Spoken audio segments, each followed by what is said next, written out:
Hello, great people. Welcome back to our channel. We are so excited to have you again. The haters have decided to stand up and speak. And for the first time, Nigerians are agreeing with what Meiti Allah, a faction of Meiti Allah, is currently suggesting, or what they are saying right away. And I want you to listen to the news from the beginning to the end, because what the young man is saying, we may have reason to dispute with him, but I think there is absolute truth in it. Don't forget, he says that that they won't be disadvantaged even if Nigeria have to break up. But there's something very important that he has said about the blessing of the natural resources God has given to us turning into a curse. Let's just look at his own side of the story. But before we continue, if not subscribed, just hit the red subscribe button and also the bell icon so that you can get notification anytime we publish our videos. All right, let's look at the news. Fulani sociocultural group, the Meiti Allah Kutaho, says headsmen would not be at a disadvantage if Nigeria is divided.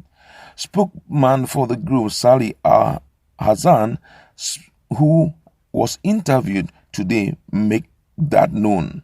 According to him, northern governors would develop the livestock value chain if they stop getting oil money from the federal government. Growing disaffection and dissatisfaction in the country has made some people declare their support for Yoruba nation and Biafra Republic.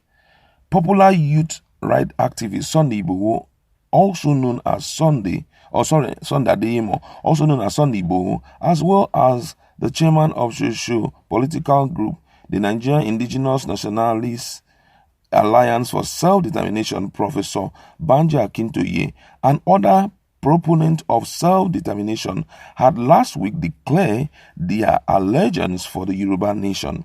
A former militant in the Niger Delta region, Asari Dakubo, had also recently announced himself as a leader of the new Biafra de facto customary government, citing injustice and marginalization on the Igbo people as the reason for his aspiring for a better life for his people.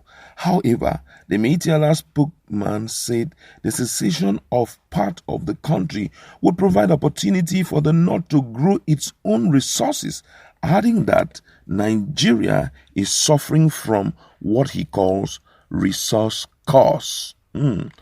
Al-Hassan also said the vacation order issued by Ondo State Governor Rotimi Akeredolu that headsmen vacate Ondo State Reserve or register with the state government was capable of setting the country on fire should northern element issue a counter order to evict Yorubas living in the north. According to him, he said, why that quit notice is not good is because it is going to have an implication. If you have jobless youth in the north, in the name of one coalition or the other, issuing counter quit notices, are you not creating tension in the country? It is not good for the country. If we want to restructure the country or divide this country, we should sit down on a round table and say this is how we want to share the country, or this is how we want to exist. It is simple as that. Do you think if they divide Nigeria today, the headsmen will be at a disadvantage? No. If there is no oil at the center, won't the northern governors develop livestock? Who are the custodian of livestock? Is it not the Fulani haters? So what are we facing? So what we are facing is what is called resource curse. The oil we have had become a curse on us.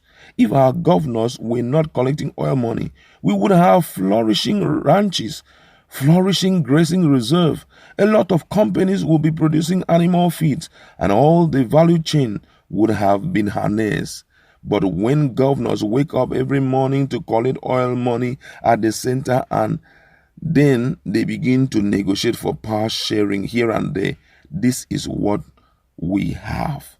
There is nothing that anyone can say here than to accept this truth.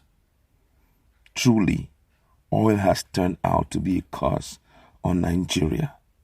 It has made those who would have turned around the fortunes of the region they come from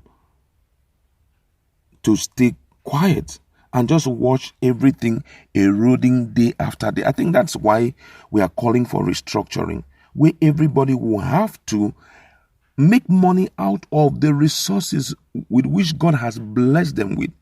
Imagine currently, as we are looking at this country, in a place like Ilesha, in places like Oshun and the rest, we have gold.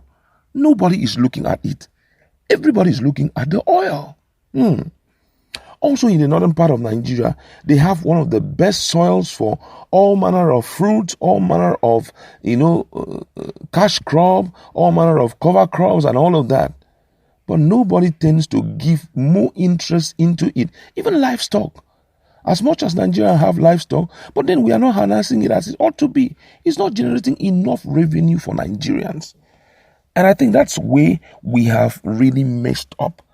I think the issue of restructuring will solve a lot of problems for Nigeria. The very day we make up our mind that it's from where God has blessed you with, we will start existing as a nation. The Yorubas will look deep inside. Everybody will sit down on a round table and begin to proffer better solutions to some of those issues that are biting Nigerians now. You will notice that people will start creating livestock companies. People will start creating agricultural product-related companies. Things will start moving fine. You will know that people will take advantage of every little opportunity they have in respect to the kind of natural resources they have. And this country will be far better. It will even come to a point whereby you said, when you talk about the nuts, get ready, they're going to give you all the grains. If you talk about the Yoruba nation, they're going to give you everything that has to do with gold and human expertise. Talk about the Southeast, it's all about technology. Those guys are sweeping technology and this. Talk about, the Middle Belt. We'll just be seeing, talk about the Niger Delta, it's oil all the way. But you will notice that even those who have oil, sometimes, if they don't take time, they might not be able to compete favorably well with those who are giving grains. For those who are technologically advanced, like Lagos State, they are technologically advanced. They have a lot of infrastructure. There are so many companies there, and they are grooming a lot of things. Look at Kano. See what those guys are doing there. They will expand it. Government will just be sitting by watching every region grow. That's why we keep soliciting for restructuring. It's overly important. It's something we ought not to play with because it can solve some of the pressing need of this. For the first time, Meitiala is saying the right thing. I just can't argue with them here. Let's not underestimate what we have. Let's look inwards and start being a problem solver for our nation. Nigeria is just one that we have, and we don't have any other place. So if we begin to, sectionize ourselves and begin to look inwards, things will change for the better. I stand with him here in this one. Please don't castigate me if you don't accept it. Just go to our comment section. Let's interact. What's your position?